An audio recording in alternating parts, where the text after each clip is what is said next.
at paglahat ng mga banal na namuhay dito sa daigdig ng kalugod-lugod sa iyo. Maipagtingin naman namin ang pagpupuli sa ikarangalan sa pamamagitan ng iyong anak na aming Panginoong Jesucristo. Sa pamamagitan ni Cristo, kasama niya sa Kanya, ang lahat ng parangal at papuri sa iyo, Diyos ang nakapangyarihan, kasama ng Espiritu Santo, magpapasok ang hanggan.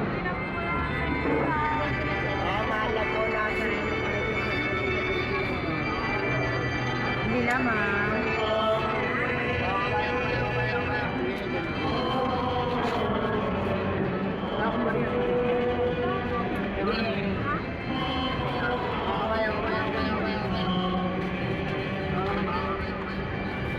Sa tagumpilin ng mga naglalagay